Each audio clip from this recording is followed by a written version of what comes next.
Coach Indra, selamat datang di liputan6.com. Ya. Sehat, Coach? Alhamdulillah sehat. Ya, Coach, kita mulai dulu dengan pertanyaan yang enteng-enteng nih. Siapa pelatih yang paling mempengaruhi karir Coach Indra sendiri sampai sekarang ini, baik di dalam negeri maupun di luar negeri? Ya, kalau bicara pelatih yang mempengaruhi, tentu saya harus berterima kasih dengan pelatih yang membina saya dulu, mulai dari level junior sampai saya bermain di senior. Ada beberapa pelatih. Tetapi kalau siapa yang menjadi panutan atau contoh yang harus bisa dijadikan contoh untuk saya adalah mungkin tidak spesifik satu orang pelatih, tapi banyak pelatih-pelatih yang baik di dalam negeri dan luar negeri yang bisa membuat kita bisa lebih baik. Dulu instruktur Coach ketika berusaha mendapatkan lisensi siapa, Coach? Saya dari AFC waktu itu, Mr. Subramaniam, mulai dari C, B AFC dan AFC dengan instruktur yang sama. Oh, oke. Kemudian di mana ketika itu Coach mendapatkan lisensi kepelatihan pertama kali? Waktu itu PSSI mengadakan di Indonesia, bekerja sama dengan AFC. CFC-nya saya ambil di Semarang, BFC-nya saya ambil di Jakarta, dan A-nya juga di Jakarta. Terakhir A itu di Jakarta tahun berapa, Coach? Tahun 99 ya. Tahun 99. Oke, lalu bisa diceritakan sedikit, Coach, kilas balik bagaimana dari setelah mendapatkan lisensi A hingga kemudian dipercaya oleh Badan Timnas untuk menangani tim yang belakangan mendapatkan sorotan luar biasa, Garuda Jaya? Iya, karir saya diawali memang dari pemain sepak bola dulu. Setelah itu saya berhenti dan jadi pelatih, mulai dari tingkat junior dan senior waktu itu di PSP Padang. Setelah itu saya lanjutkan karir di instruktur pelatih, terutama di grassroots.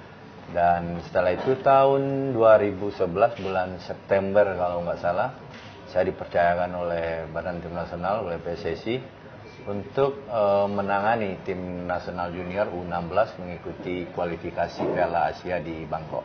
Oke, Coach. Baik, melihat rekam jejak Coach di level U16 hingga U19 yang cukup menyedot perhatian karena memang prestasinya di luar dugaan, cukup mengejutkan.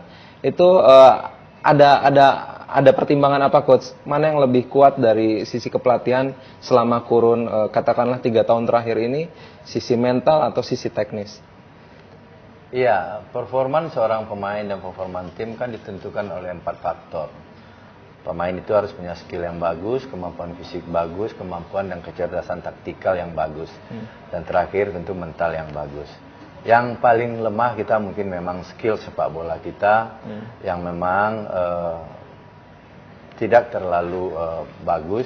Oleh karena bukan potensinya yang tidak ada, tetapi pengelolaan pembinaan usia muda kita yang mulai dari 6-12 tahun, 13-15 tahun, dan 16-19 tahunnya yang tidak maksimal.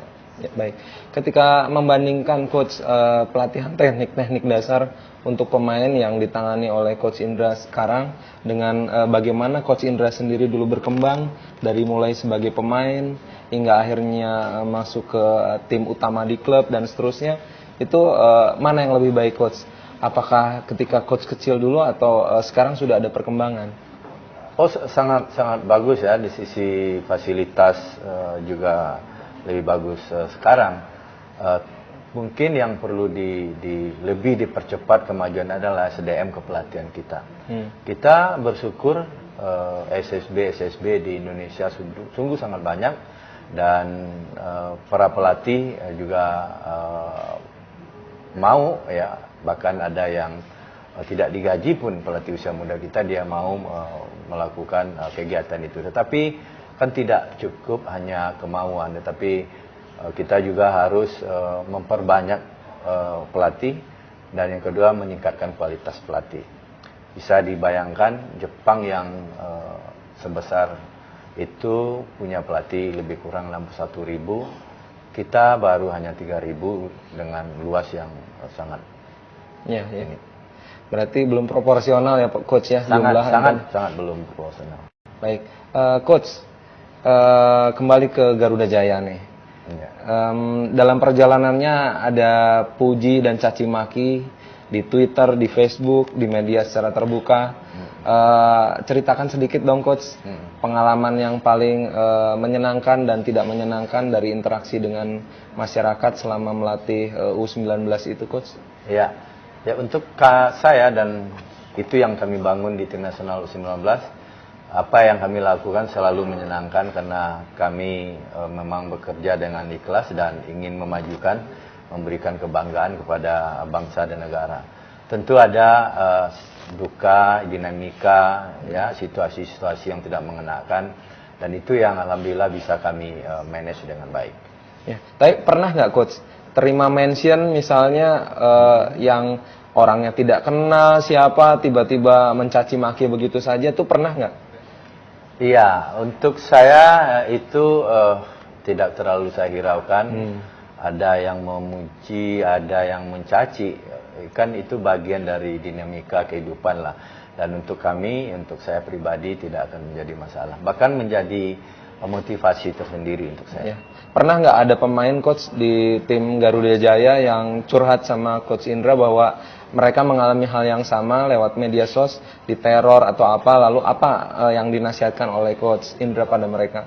Iya, saat-saat kita kalah atau gagal pasti banyak yang mencaci dan mereka curhat ke saya, ya itu bagian yang harus dia lalui dan sampai kapanpun akan dia alami itu. Saya hanya berpesan ke mereka, jangankan kita manusia, nabi kita aja tidak yang orang istimewa, masih ada aja orang yang nggak suka, saya bilang. Jadi mereka sudah terbiasa lah, pelan-pelan mereka bisa manage itu. Baik, lalu Coach, benar nggak sih penampilan Garuda Jaya itu menurun karena pelatnas yang berkepanjangan itu membuat jenuh? Kan selama ini tidak pernah ada yang betul-betul dengar dari Coach sendiri pendapatnya seperti apa. Silakan Coach kalau Coach ingin melihat dari sisi lain.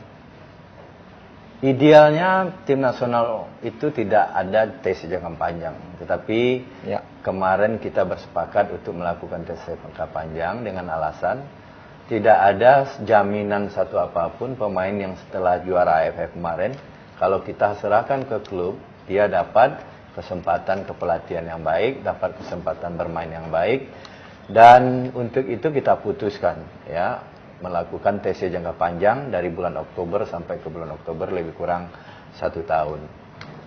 Pokok permasalahannya bukan TC jangka panjangnya, tetapi adalah perjalanan TC itu yang memang karena situasi kita harus menyesuaikan dengan situasi-situasi tersebut.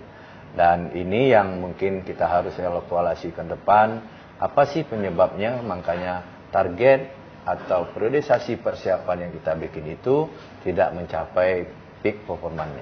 Baik, Coach, ada pendapat dari pengamat di luar sana mengatakan bahwa Coach sendiri sebagai pelatih kepala, sebagai manajer kalau di klub-klub luar sana itu disebut tidak sepenuhnya betul-betul independen. Banyak yang mempengaruhi program kepelatihan itu sehingga akhirnya target-target yang tadinya sudah disusun oleh Coach sendiri berubah. Bagaimana Coach? Ya, itu yang situasi yang saya bilang tadi. Jadi ada situasi-situasi yang kita harus sesuaikan. Contoh, kalau ini contoh kecil saja, kalau memang kita sepakat mau lolos Piala Dunia, kita mulai dari pemerintah sampai semua masyarakat luas harus memang membantu itu. Sekarang coba ada situasi misalnya kita harus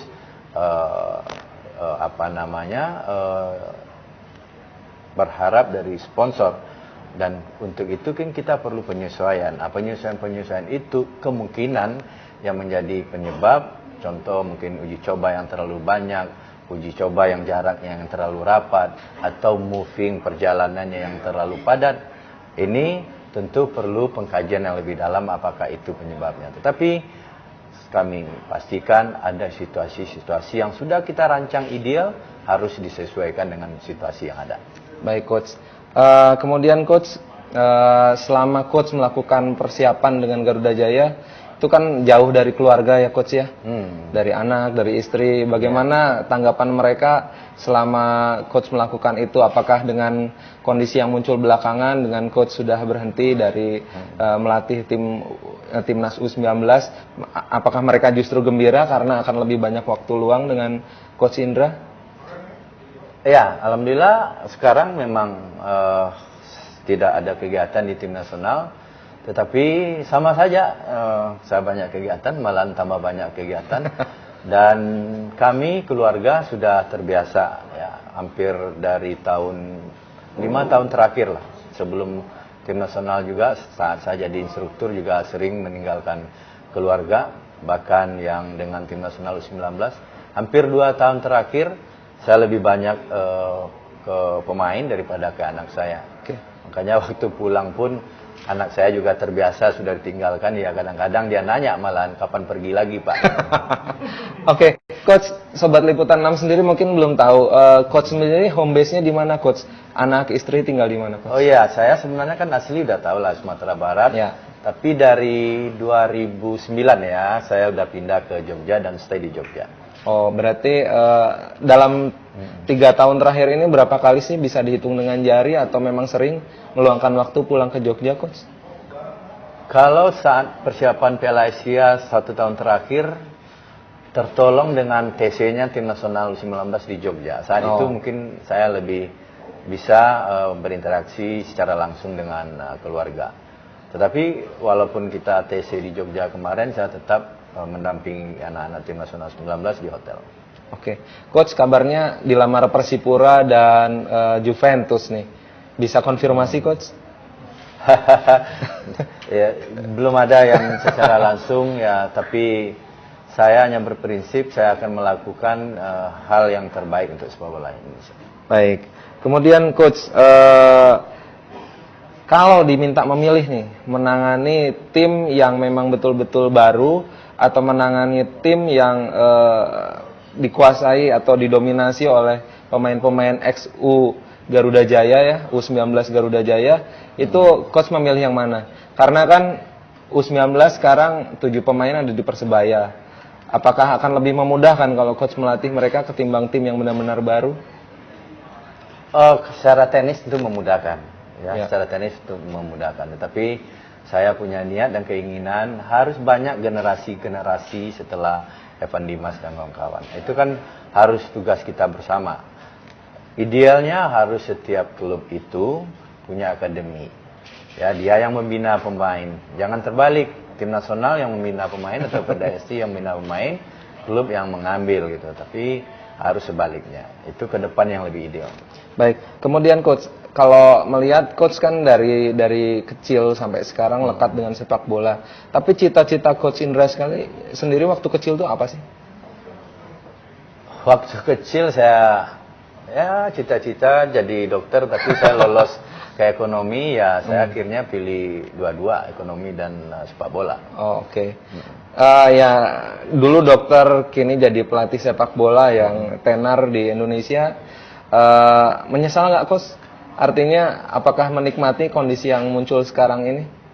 Iya sangat menikmati, dan bahkan saya punya kebanggaan tersendiri untuk bisa ya diberikan kesempatan oleh federasi mengabdi, dan alhamdulillah kalau menurut pendapat pribadi kami, mungkin orang lain berbeda penilaian, kami cukup bisa sedikit gembira bisa membina mereka dan memberikan dalam 2 tahun kita bisa berikan 4 gelar. Ya itu dia Sobat Liputan 6, dalam 2 tahun 4 gelar sudah dipersembahkan oleh Coach Indra untuk Indonesia di level internasional dan regional. Jadi adalah sebuah pencapaian yang luar biasa. Tapi coba kita tanyakan juga, ada nggak pesan dari beliau ini untuk Alfred Riedel yang sebentar lagi akan menghadapi Piala AFF? Coach, memang cuma Evan Dimas sekarang yang tersisa dalam list 35 pemain yang sedang dilatih atau akan dilatih setelah usai final ISL ini secara lengkap ya, 35 pemain itu. Ada nggak kira-kira khususnya tentang Evan Dimas yang mau disampaikan pada Alfred Riedel, anak ini seperti apa menanganinya, lebih baik seperti apa, diposisikan di mana, bagaimana coach? kita sering komunikasi ya dengan Alfred lewat Wolfgang, dan beliau pasti tahu persis lah bahwa memperlakukan anak usia muda yang baru pindah dari U19 masuk ke tim senior, dan saya yakin Coach Alfred Riedel bisa dengan baik meningkatkan kualitas Evan. Ya, kabarnya Evan Dimas sendiri belakangan jadi kitman, masih angkut-angkut bola gitu karena memang anggota termuda dalam tim ke Piala AFF. Ada komentar, Coach?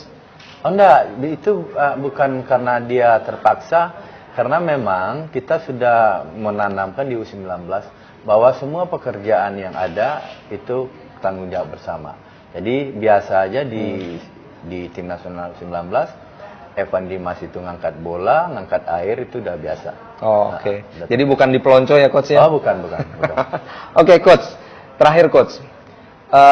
Dari apa yang sudah saya tanyakan ini pasti ada yang miss, tapi ada yang miss, ada yang ingin diceritakan, tapi belum sempat ditanyakan oleh media manapun. Coach, apa sih yang paling menarik yang bisa diceritakan dari perjalanan yang membuat Coach tenar dari mulai menjuarai Piala AFF U19 2 tahun yang lalu ya, ketika istilah jebret itu tiba-tiba jadi marak di dunia maya maupun media cetak. Silakan, Coach. Iya, yang kami bisa rasakan kalau untuk membangun sepak bola Indonesia harus pembinaan usia mudanya betul-betul baik. Membangun sebuah tim nasional juga harus dengan kriteria dan standar yang jelas. Tanpa itu kita tidak akan punya tim nasional yang kuat. Senang nggak sih, Coach, sekarang jadi lebih banyak dikenal orang ketimbang 3 tahun yang lalu, katakanlah begitu? Saya malahan lebih senang dulu daripada sekarang.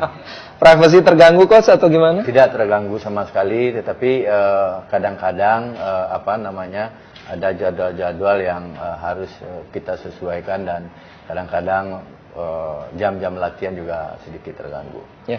Dan dalam kesempatan ini malahan memang saya berterima kasih atas dukungan masyarakat selama ini terhadap tim nasional U19.